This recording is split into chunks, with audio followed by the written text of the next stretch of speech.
You know that feeling, right? You're stuck in an argument, and it's just going in circles, completely nowhere. Maybe it's with a coworker, maybe it's with your partner, but it's always frustrating, it's exhausting, and honestly, it just feels like a complete and total waste of your energy.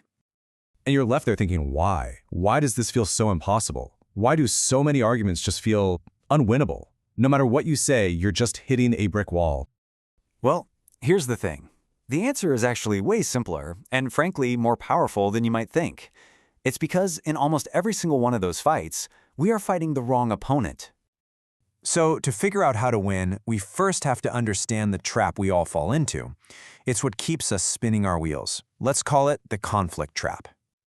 Okay, this right here is the heart of the whole problem. We get obsessed with our positions. These are the things we demand.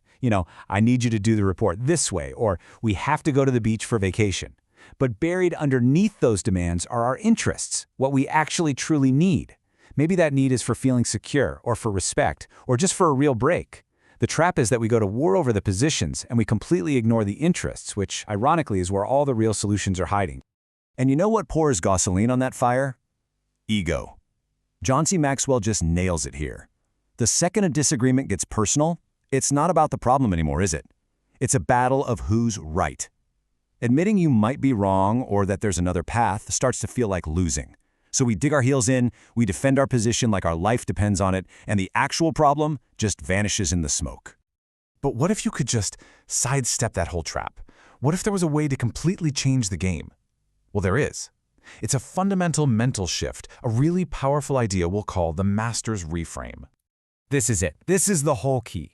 The situation, the problem itself, is the only true adversary. It's not the person sitting across from you, not your colleague, not your boss, not your spouse.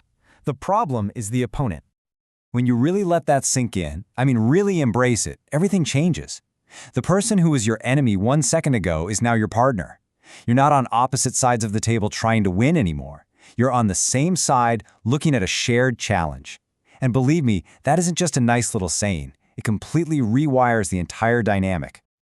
Okay, so the mindset is one thing, but how do you actually pull this off, especially when tempers are flaring? For that, we need some practical tools. Let's open up the Negotiator's Strategic Toolkit.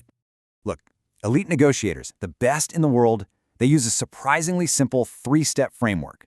First, you make a conscious choice to separate the person from the problem. That's the mindset we just talked about. Second, you talk about your interests using what are called I statements. And third, you brainstorm options together before you start judging them. Let's dig into those last two a bit more. This is a total game changer. Instead of pointing fingers and making accusations, which just makes people defensive, you use first-person language. You own your perspective. So instead of saying, your report is late, which is an attack, you say, I'm feeling concerned about us hitting the deadline. See the difference? You're stating how the problem impacts you without making them the bad guy. It keeps them on your team. So once everyone's true interests are out on the table, you can shift into collaborative problem solving. The goal is to stop fighting over who gets the bigger slice of the pie and start figuring out how to bake a bigger pie together. You can literally ask a simple question like, okay, how can we solve this together? This opens the door for a no-judgment brainstorming session. Just get all the ideas out there. It turns a tense standoff into this creative, joint mission. And look, mastering this skill isn't just about getting your way in meetings. This approach has the power to solve massive, complex conflicts. Every single disagreement, big or small, becomes a training ground for getting better at collaboration. This isn't just theory. It's been proven on the world stage. Think about the Camp David Accords.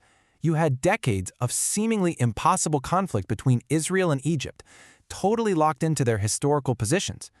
But then, the negotiators shifted the conversation to the underlying interests of both nations. For Israel, it was security. For Egypt, it was sovereignty. By reframing the fight, they achieved a historic peace deal that almost everyone thought was impossible. And that brings us right back to this killer insight from John C. Maxwell. When the goal, actually solving the problem, becomes more important than your role as a fighter, you build something way more valuable than just an agreement.